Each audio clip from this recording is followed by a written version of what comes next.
All right, everyone. Thanks for tuning in. I'll give you guys a couple seconds to start trickling in. We've got a real treat today.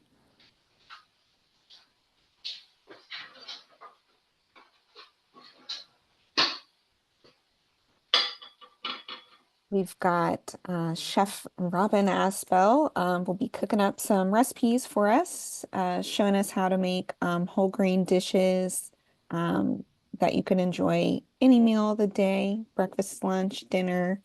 And I'll also share in the chat the link to the recipes one more time, just in case you haven't seen those or you want to follow along. So I guess, with that, Robin, I'll hand it over to you. Well, great. Welcome, everyone, in the virtual whole grain universe. It's wonderful to be here with you today, talking about something I've been deeply involved with for many, many years. You can always, check it out. I've written a number of whole grain books, and it's near and dear to my heart to talk about whole grains.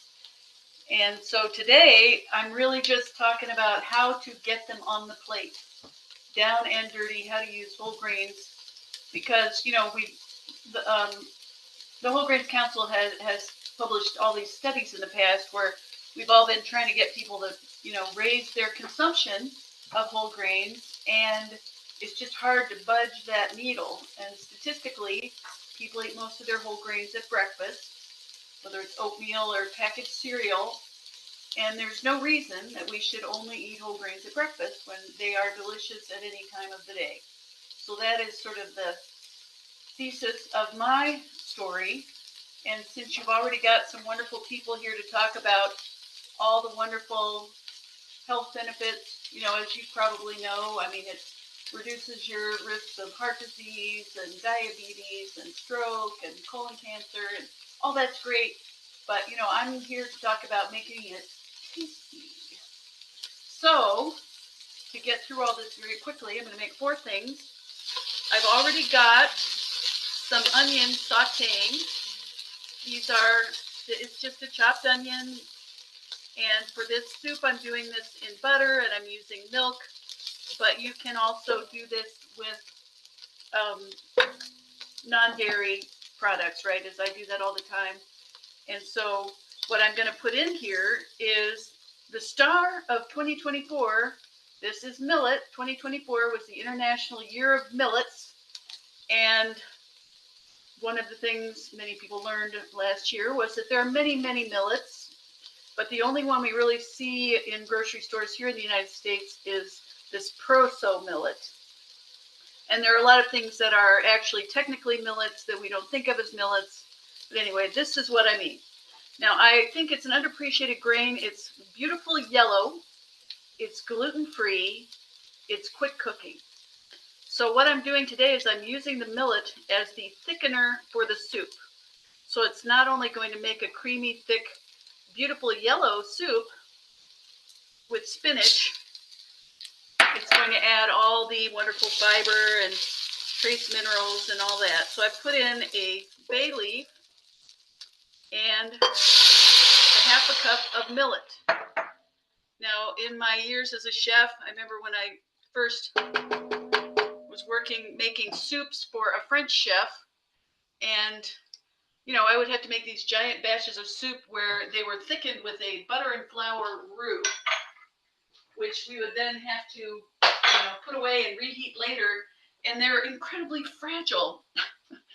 So the roux is really one of the worst. I just came to I was almost sort of a twitch of how many times it would shatter or break, turn lumpy. People would overheat it, and all of a sudden the whole batch of soup is ruined. So I just started using grains and occasionally just vegetables. Here we go. There's the pot right under the camera, and I'm just bringing it to a boil, and then I'm going to move it to my stove so that I can get to work on the other things. But so I just got the millet, the sauteed onion, and I'll put the lid on for a minute to get it to come to a boil. So the millet will cook up to really, really soft, and I'm going to set a timer for 30 minutes. Well, I've already set it. And so at 30 minutes, it'll be soft enough that I can puree it, and then the soup will be beautifully creamy. And so sometimes I do this with a vegetable like, sweet potato or potato, but it's really nice with this millet, and that also makes it yellow. Oh, there we go. It's boiling. So I'm going to move it.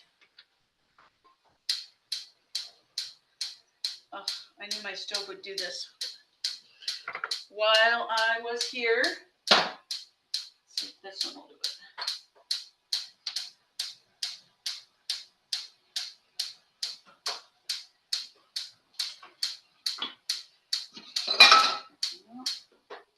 It was fine before, but now here we go. It's going to click in an irritating manner for a little bit. Okay, so the next thing I'm going to start, while that goes, I'm going to turn that down to low. Sorry about that. I would have to take it apart and brush it with a little brush to get it to stop. So now I'm going to prep the breakfast tabouli. And I have one already made, but this is how it's done. And I have to get one thing, a container. Just a second. I'll be right back.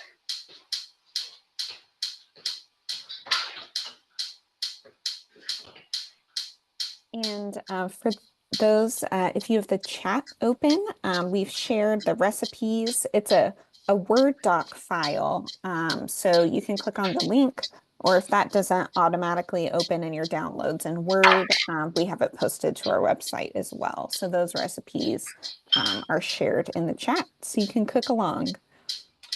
All right, so the breakfast tabouli, I'm bringing a 1.25 cups of water to a boil. Now I'm doing this with bulgur, so that's bulgur. Now most of the bulgur that you see here in grocery stores is medium grain, technically. So if you go to a Middle Eastern store, it will, oh, sorry, it's just doing this today. Oh, there we go. Yay. You can find really, really fine bulgur. That's used to make kibbeh and other things, because in those cultures, bulgur is many, many things.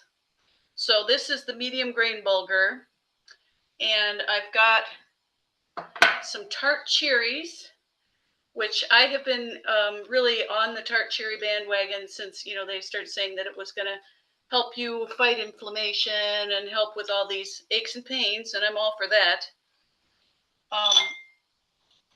And this one is super convenient in that I'm putting everything together with, again, the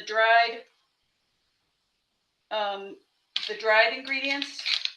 So I'm using dried mint, but you can also do this with fresh mint. So I'm going to put in a tablespoon of dried mint.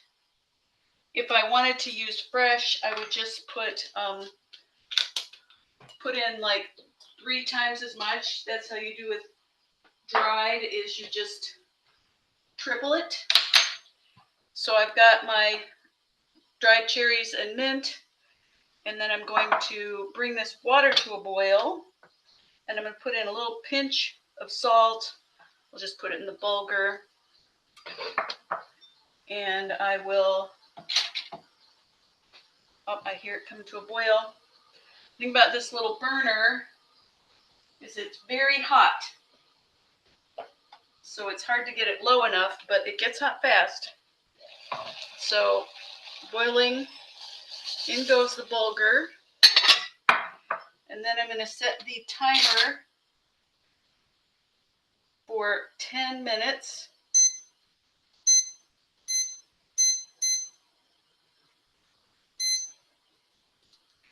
So you want to let this come to a full boil for a little bit, and then take it off. and let it stand for 10 minutes. So when I first met bulgur back in the 80s, it was making tabouli, and I worked at like a hippie vegetarian place, and we made humongous batches of tabouli by just pouring boiling water over it in a big bowl and then covering it with a towel and letting it stand for an hour or so.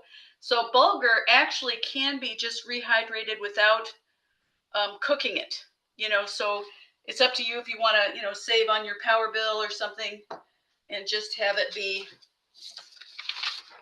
easier in that way. So next I'm going to make some scones for the breakfast portion of our class. So I've got my cutting board, which I'll move over here, and all my scone ingredients. So I'm using a flour, which I really, again, always thought was going to become huge, which is one of the white wheat flours. And so I'm using actually King Arthur golden wheat, which is what's available in most of the grocery stores here. And it is a variety. What it is it's whole wheat with all the benefits of whole wheat, but the bran is lighter in color. So it may help you with getting people to accept it if it's lighter in color. And so a lot of products, when this sort of came on the market, there were a lot of products that came out with white whole wheat flour and all kinds of, breads. And that was great, so it's something that maybe people won't even notice that it's whole grain. Not that we need to be sneaky, but sometimes we do need to be sneaky. So I've got my flour, and then I've got some oats. And this recipe, I can tell you, has evolved over the years, but originally I was trying to dupe one that was at, so baking soda, baking powder. It was a Starbucks. I won't say, not that I don't think they even have it anymore, but I used to get one there that I liked. It was a maple scone. And as I often do, I try something at a restaurant and say, wow, I could make a good version of this. And so I came home and made this. And so I used to put the streusel on top and drizzle the frosting. There's like a glaze and everything, but you don't need to do that. So I took that out. So all we're going to put on top is some turbinado sugar because it gives a little bit of crunch and curb appeal. So I've got my dry ingredients, and now this is how I like to make pastry. I've got a stick of cold butter and a grater. So rather than using a pastry cutter or something like that, I just like to grate the butter. And I find that it makes a really good, it makes these shreds, which are the right size, right? See these little shreds of butter, and you just toss that into the flour mixture. And I do this when I make my pie dough, any kind of a pastry. So what's going to happen is the butter, which is not only fat, but it also has some water in it. As it gets hot, as these scones, as this dough bakes, the water turns to steam and it expands and creates teeny little pockets in the baked good, which are then lined with the fat of the butter. And that's what makes flakiness, right? So that's what makes like a really great pie dough more flaky. And also with, a croissant, that's a whole another level of creating those pockets of fat. But anyway, so in this whole grain scone, I'm going to do the same thing. And this is a little bit lower gluten, so it will make a more tender pastry than using convention, just regular whole wheat flour. If it just says whole wheat flour on it, that means that it's more of a bread flour. Whereas, so see how I've got these flakes of butter in there, and I'll just leave those. Now I always like to just run my hands through it a little bit so the heat from my hands melts it a tiny bit, and that helps to coat the gluten and make it more tender. So now I'm going to whip up the liquid ingredients. So I'll get an egg. I've got my egg.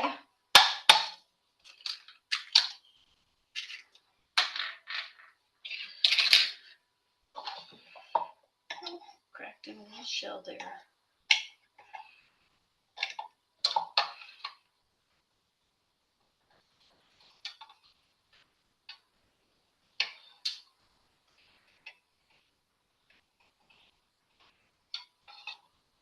Well, there I go. I cracked a bunch of eggshell into my egg.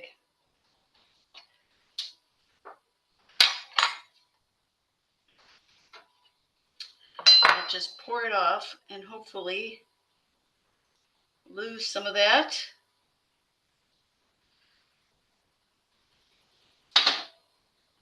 Nope, came with. All right, I will pick this out later. And so for now, I'm going to use this other egg, which I have handy. And I will stir this up a little bit. And I have some full-fat plain yogurt.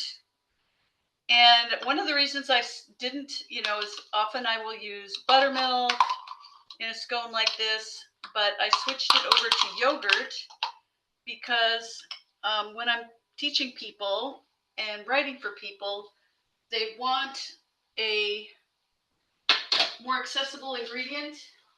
Now, I like buttermilk, but people will say, well, then I end up with a carton of buttermilk and I don't know how to use it. So, but everybody has yogurt, it seems like. It's very popular. So I've got my maple, my yogurt, my egg, and I'm just mixing with a fork.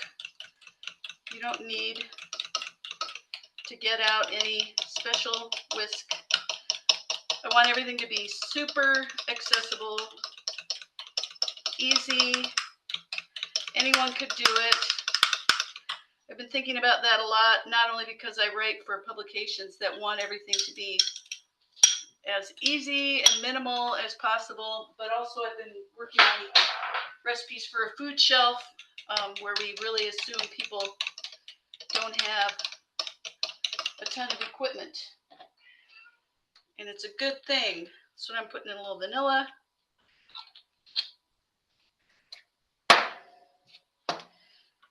And then I will just stir this into the dough, into the flour mixture. So as with any pastry, we want to not stir it too much because that makes the gluten more activated. So into the middle.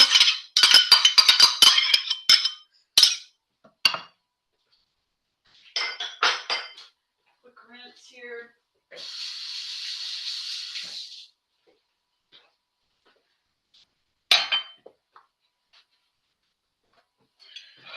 Then I will stir the dough together before adding the pears. And again, just sort of get it together.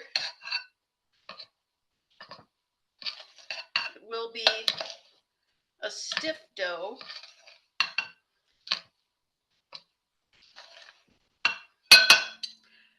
So I'll get in with my hands because I think, honestly, your hand is the original tool.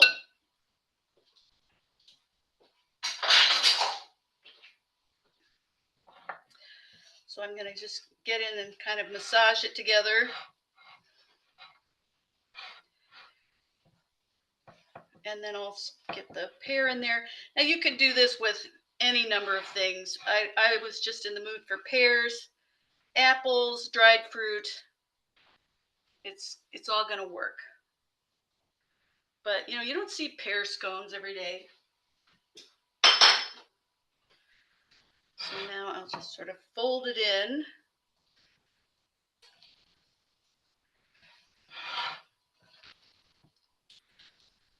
And so that timer that went off was for the bulgur. So I'll check on that in a minute, but it just needs to stand for a little bit. So there's no overdoing it. Actually, we were talking before we started. So there we go. I've got that mixed together just kind of roughly about how one of the great things about whole grains is it's harder to overcook them. So I'm putting down a little bit of the white whole wheat flour. And so I'm going to make this into a disc. And if you want, you can always pat it out and cut it with a round cutter to make round scones.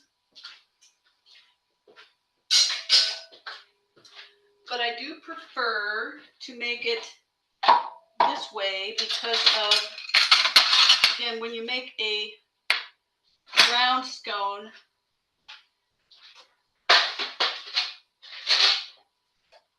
you'll have leftover pieces.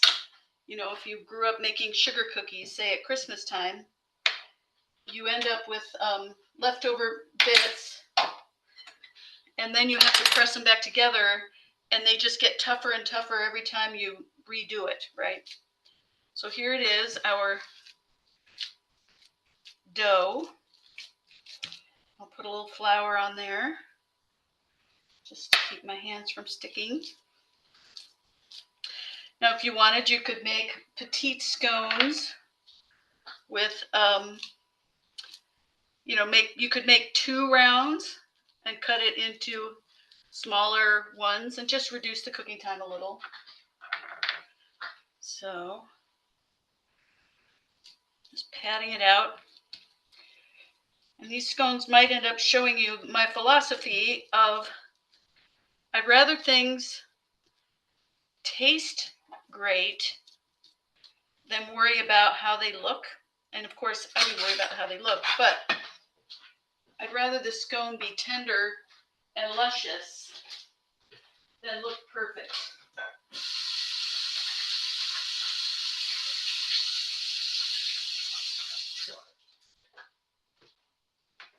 How would you describe like the texture of the dough? Like, is it a little bit sticky? I saw you floured the top of it too. Yeah, it is. It's a little sticky, but it's pretty dense. I've got my pans ready to go. So you can just put a little flour on there to make it easier to handle. And then I'm going to divide it with this bench knife. So divide it in 4 and then divide each of those in 3. So these are being sort of kind of long pointy scones.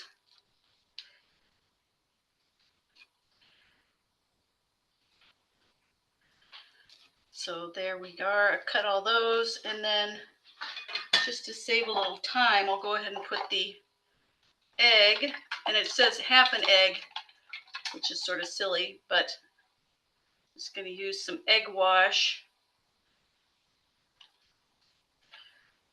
to hold on this crystal sugar, this turbinado sugar.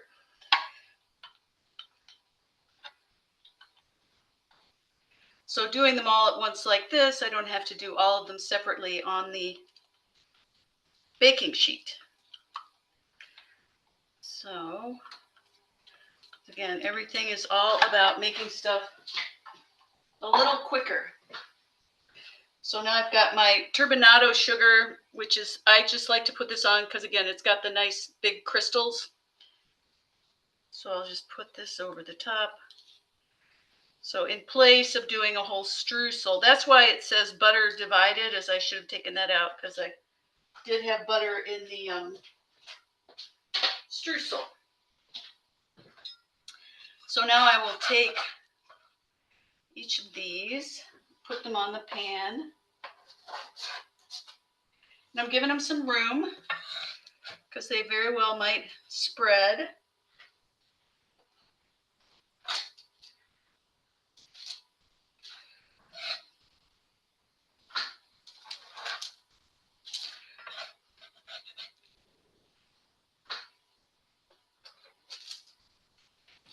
So here is pan number 1.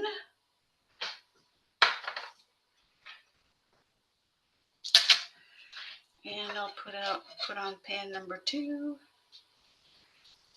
So for the scones themselves, someone asked, can you clarify how much butter you used in the scones? Sure, Was it it was 1 stick.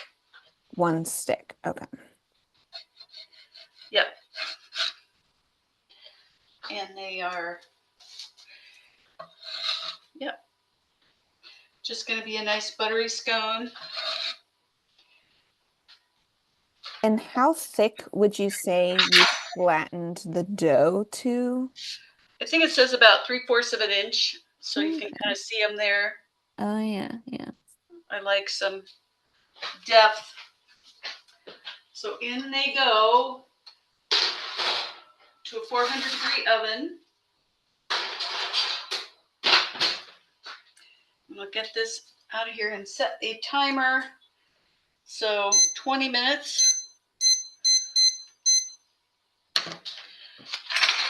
Get rid of this cutting board.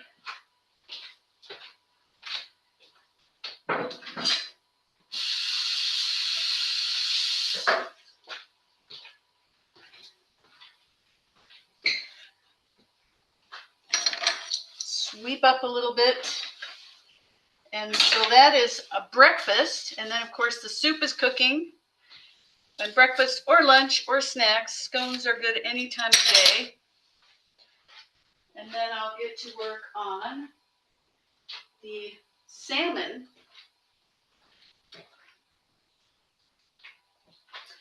So here we have ingredients for my fabulous salmon cakes. So I made this recipe originally for a Thanksgiving feature, which I was writing for a magazine about alternatives to turkey. And I thought it was really fun to do this salmon with a sage wild rice flavor profile instead of the usual whatever you would put with your salmon.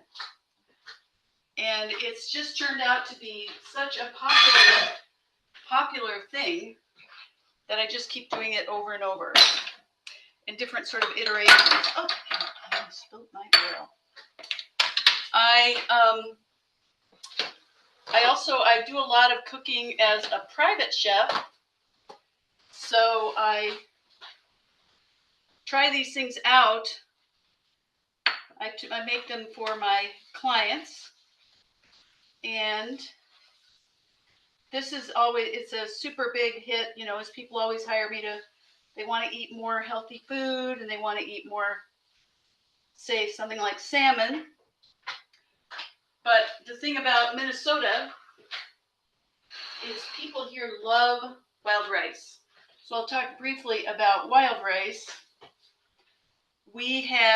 This is where, you know, this is really beautiful. It's cooked. I cooked it ahead of time. This is hand harvested, hand parched wild rice. And this is what it looks like before it's cooked. Now you notice it's not shiny and black. It's gray and, you know, everything's a little different. That's because it was hand parched as a person actually put it in a hole in the ground and walked on it wearing moccasins to strip off the outer inedible hull, which scrapes a little bit of the bran layer, just a little, and so it makes it cook much faster. So if you've cooked the shiny cultivated wild rice, that can take 40 minutes, an hour, honestly, when I've tried that. So this is the stuff, but again, I know you may live somewhere where you can't get it unless you order it on the internet, and it's not cheap, but it's such a delicious food. And I always love the idea that it's, here in Minnesota, wild rice is a gourmet food. It's not a health food. It is fancy food. So people who don't really care about eating whole grains or worry about things like, they love it, and they love it in soup. Okay, so I'm going to quickly put my bulgur from the Tabouli. So I've got my bulgur, and again, you can do this with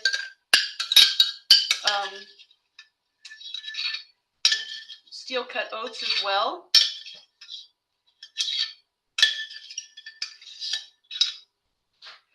So I put that on there, and what that's going to do is I can then just put this away, and this will rehydrate. The heat of the hot bulgur will rehydrate both the mint and the cherries, which will make a better dish.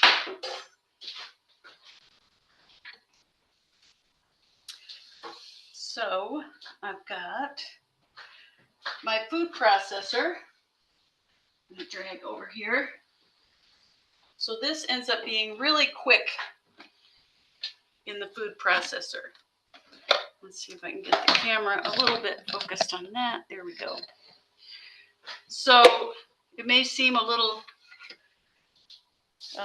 there's different steps, but so what I did before you got here, I've got some of this prepped. So I've got some already chilling of the little salmon patties. But so this is 2 4-ounce portions of pink salmon, and I just coarsely chopped this half of it, and I'm going to just drop that in the food processor, and then I chopped the other into 1/4-inch pieces, and this is going to be added later. So I'm putting the salmon, and I've got some parsley, or I did have. There it is. It's under the sage. So I've got some parsley, and I'm going to put in. And for this, did you use fresh or canned salmon, or could you use either? Or You could use canned. I actually, I've been doing more stuff with canned for kind of budgetary, for things that are cheaper for people. I mean, I like doing this with fresh. It's really beautiful, but absolutely. So I'm going to put in half of this cooked wild rice. So some of it will be sort of pureed. And then I'm going to put in an egg. Again, I'm kind of being crazy here and just cracking an egg right into it. And so I'm going to process this, just pulse it on and off.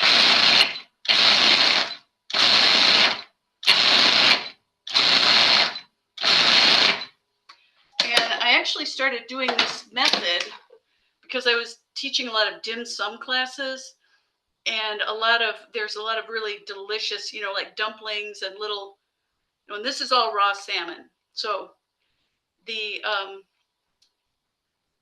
when you puree fish, it makes it bind together and gives it a really interesting texture. So so I will put this into a bowl, and you can use other kinds of fish, but everyone loves salmon these days. But there's so much other flavorful stuff in here. Like I say, the wild rice is the star. And we're doing sage and hazelnuts. So I've got that. And I'm going to put the chunks of salmon in.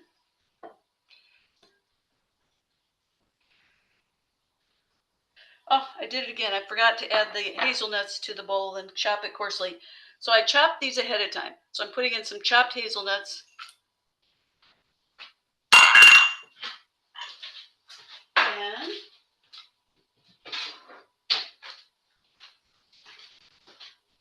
grabbing a cutting board. I will put in a teaspoon of Dijon mustard, half a teaspoon of salt, eyeball that, teaspoon of Dijon mustard,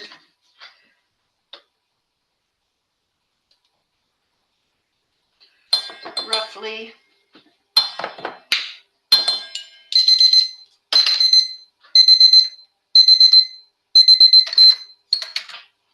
Okay, that's our millet. So just a second, I will work on that. So I'm mixing that all up. And then I'll add the wild rice as well. So I'm scooping in the wild rice.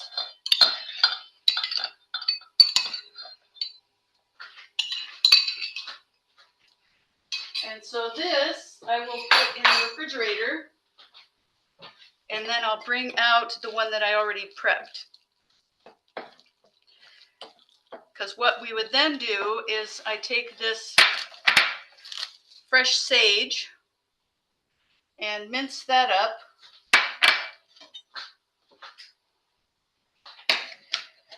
And then I'm going to coat the salmon cakes with a mixture of panko and sage. And sage is one of the few herbs that's really delicious fried. So the sage on the outside actually makes a really wonderful flavor and texture. So I will just put this together. And this would be the coating. So I'll put this in the refrigerator.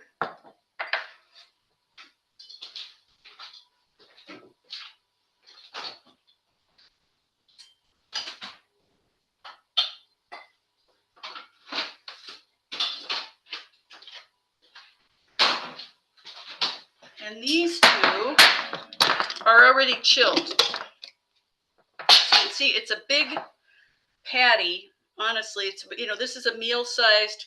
So again, the idea was like, this is your Thanksgiving entree, coated with the panko and sage. But quickly, I'm going to show you I'll let that sit at room temperature for a second. And I'll show you the soup now. So we've got our millet that's hopefully cooked up with all of the millet and the stock.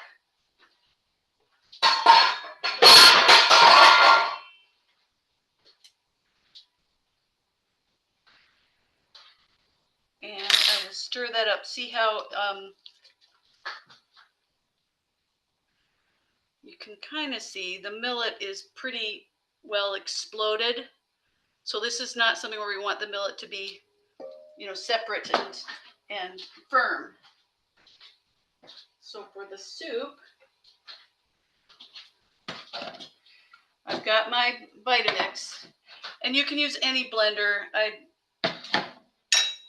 I have a Vitamix, but if you don't, really the main thing, and you don't blend in the bay leaf. The main thing to know about using a non-Vitamix is you're just going to have to scrape it down and repeat, right? You just do it over a few more times. But this will go pretty quickly. then I will use my towel. Now, when you're pureeing hot soups, should always be a safety warning that you just want to make sure that you get the lid on tightly. And we usually instruct people to put a towel over the lid and hold it down so you don't have an explosion. So let's see, I'll get my spinach soup recipe.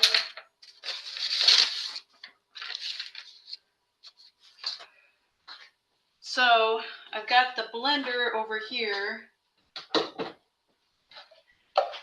Not much to see there really, I'll just blend, and I've got spinach. So I've got dill weed and milk. And I'm going to put in, I want to put the spinach, should have put the spinach in earlier. But I will go ahead and just put it in now. And one of the secrets of this blender is if you run it a little longer, it actually cooks the food. So I'm going to put in 2/3 of the spinach. And it will all come together. And then I'll put it back in the pan and give it a little heat through.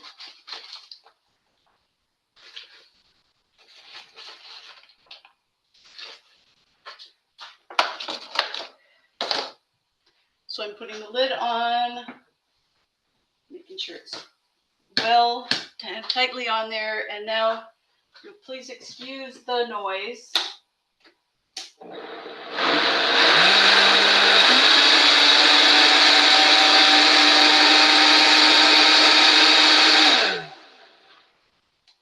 And I'm just going to take this out and use my tamper.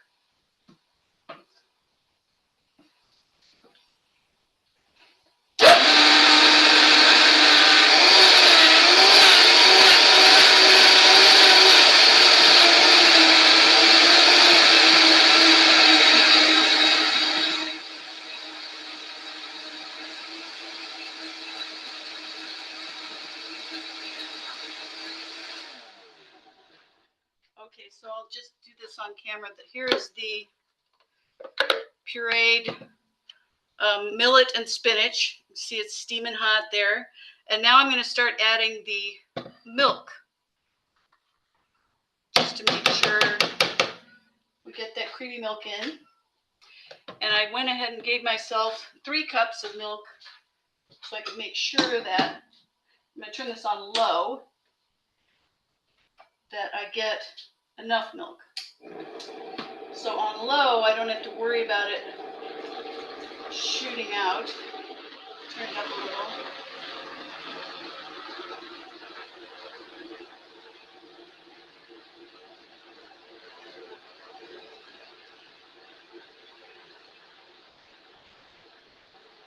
So that's 2.5 cups.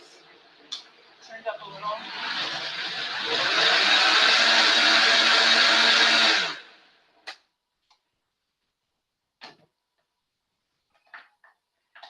And scrape it down a little bit.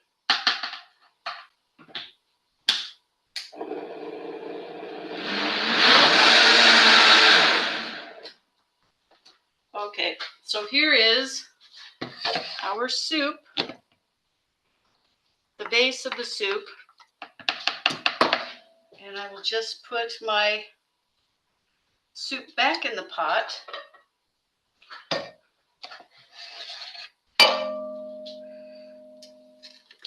Would it be possible to do this with like an immersion or a stick blender? Have you ever tried?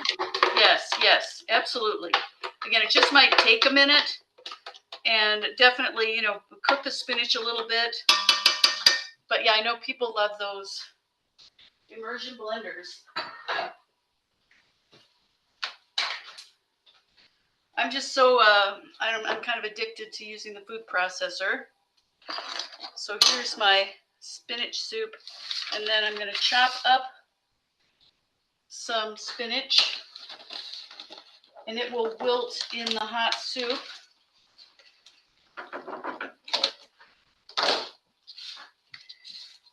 so here we have, again, you've got the millet in there, completely hidden, to be honest. And you can just garnish this. I'm going to garnish it with toasted almonds.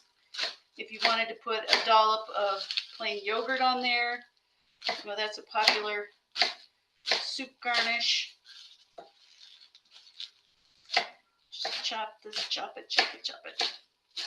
And you could also use other greens if you were wanting to use kale or something. If you've got some Swiss chard. I find spinach is an easier sell because it's milder and it's so quick cooking. So you can just sort of throw it in there and it just wilts instantly. But yeah, just with kale, you just give it a little more time to get cooked. So here we go in with the spinach, and then I'll reheat it a little, and some dill. So I've got some dry dill. Fresh is nice too. And just stir this up and put it over low heat for a bit. Oh, put it on there.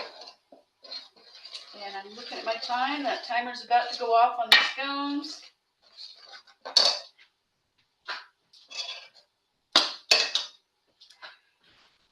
So I'll get ready for taking them out.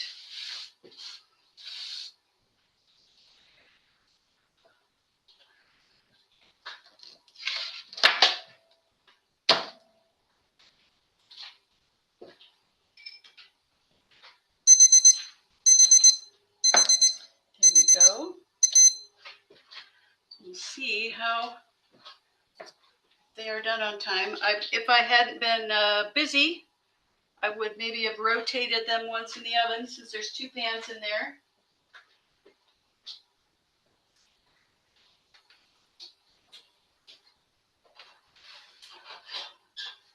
But 20 minutes is looking good.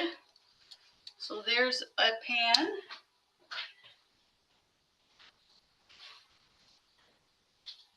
And there's the second pan. So it's nice and golden on top, firm when pressed. So I'm going to just set up a little rigged up cooling rack over here.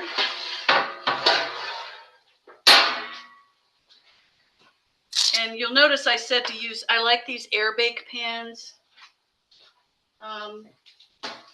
Don't have to use that, but it's nice that they keep things from getting burnt.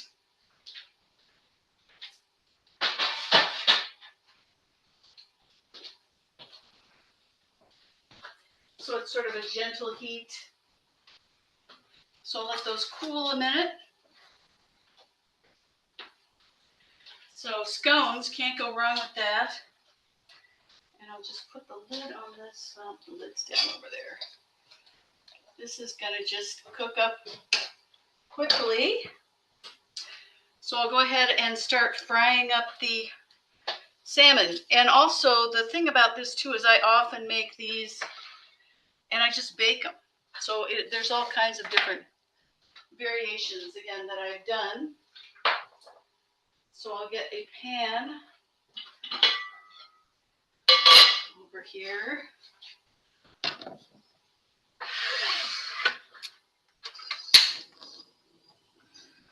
Okay. Now one thing, this is very good at being hot, so I'm going to put in some oil. Get a little more because I spilled it.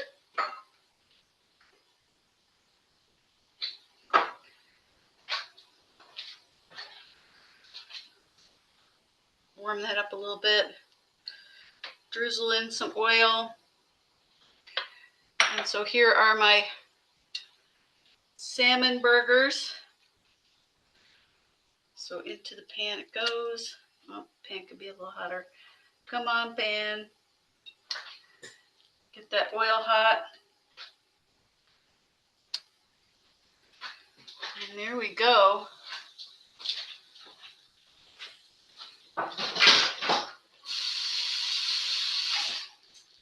They're as your entree for your pescatarian friends at Thanksgiving or just any time. Like I said, this is a popular one that I make a lot for my clients because they just love it.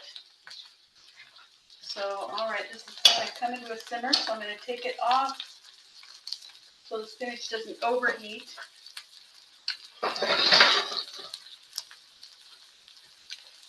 And this will be our first completed dish.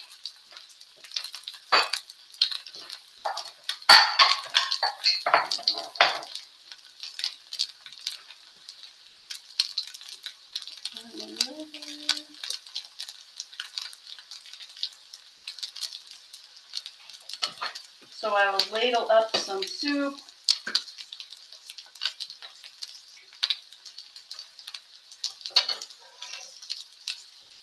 So here we go. Here's the spinach, the creamy spinach and millet soup. And I like to garnish again with some sliced almonds. These are toasted. Just adds a real nice nutty accent. Put that over here.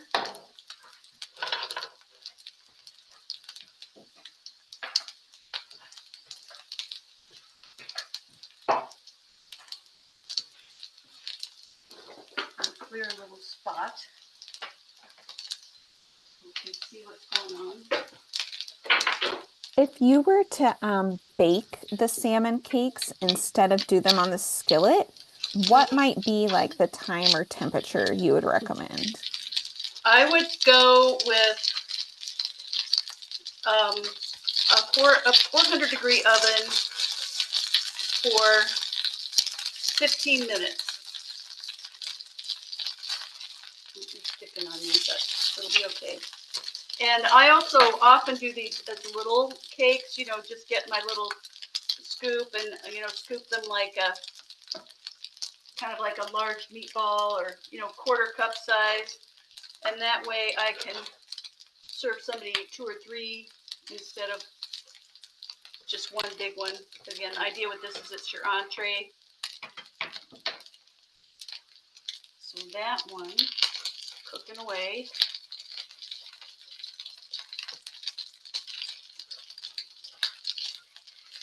And it doesn't take too long. Let's see how that looks. Oh, that's a little pale.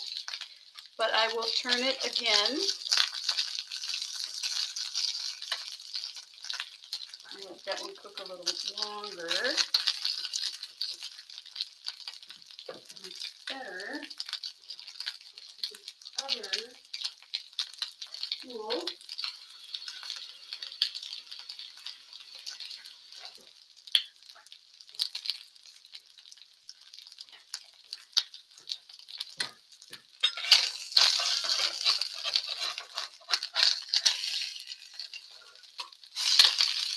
There we go. That one got a little more brown before I turned it. So then I'll finish this other dish that we've got going here, which is the tabouli. And so I did one ahead of time for you. So this is the one that's already done. So there it is. That's the, you know, what happens after you throw the bulgur in on top of the mint and the cherry. And I used to put olive oil in this, but then I thought, well, you know, I think a lot of people just would want it to be not having oil in the breakfast. So I've got a couple tablespoons of lemon juice and some honey. Let's scrape out of there.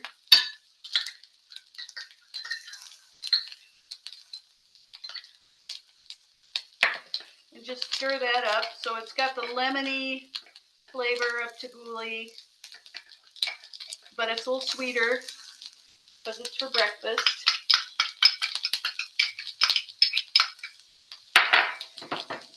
And there we have. So this is a great one to prep ahead for your breakfast. You know, and you can eat this anytime, really all week. And again, if you want to add more protein, you can put a little yogurt on it.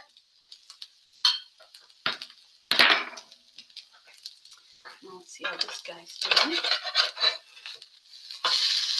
Oh, see, they're a little bit fragile, but sometimes the best dishes, you don't want it to be dry.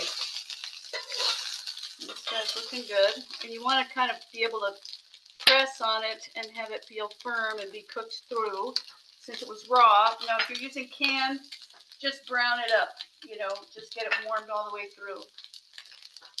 So I'll put some tabouli in a bowl. And there you have it, your bulgur for breakfast.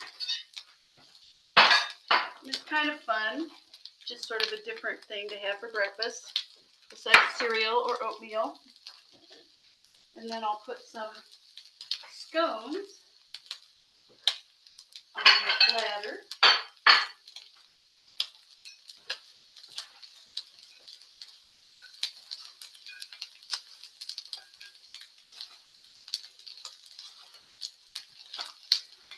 So there we have a platter of beautiful white whole wheat and pear scones with maple.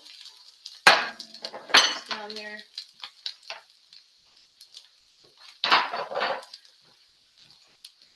And then these guys. Now I've got a plate with some paper towel on it to drain the oil. I think this guy looks good. Tell by the feel of it. So there we go. Salmon, wild rice, hazelnuts, sage.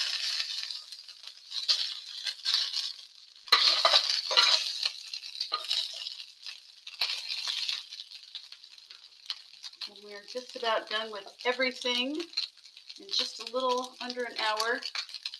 So, okay, what I would do is, yeah, I wouldn't, if I were baking the salmon cakes, there's a question, is I would just go ahead and bake them for, you know, like I said, at 15 to 20 minutes.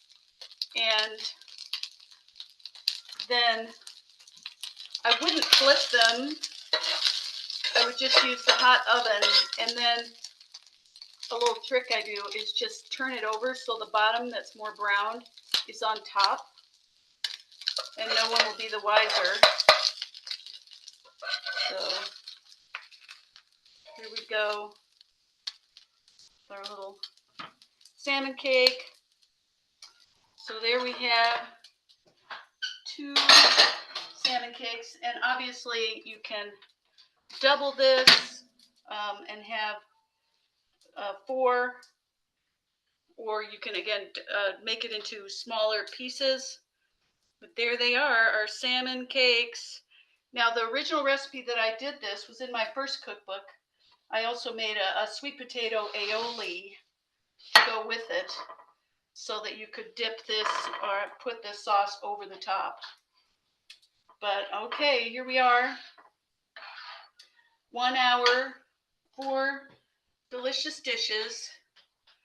And you can always customize these. Sorry, my cat really wants to come in here and try some salmon cakes. So use other fish. You know, try this out. If you don't have hazelnuts, here I'll put the camera right on these guys. You can use walnuts. You know, I really want to make things work for you, so it's flexible, easy, all the things. So Oh, this is so wonderful. And it's incredible like how much you were able to cook. You know, all these 4 recipes just in our hour together. yeah, This is great. And again, some people have been asking, we'll send you a link to the recipes and this video recording in an email afterwards, so that you can make them all at home or watch again if you would like. okay, great. It was wonderful to see all of you, and I hope you will make these and try them at home. Awesome. And Robin, before you hang up, would you like to share where people can keep up with you if they want to make more of your recipes? Sure, yeah. Well, you can follow me on Instagram, although I'm not doing so much on there. But just go to robinasbell.com. So it's just my name.com. And I've got a website there, and I post, I go on TV a lot and cook. So there's a lot of videos you can link to there of me on local TV, and a whole backlog of recipes, many of which are whole grain. Awesome. And we have many of Robin's recipes on our wholegrainscouncil.org website as well. So thanks for tuning in. And our next webinar will for the today's Whole Grain Academy will be starting in about an hour. So hope to see you all later. Bye, everyone, and thank you, Chef Robin.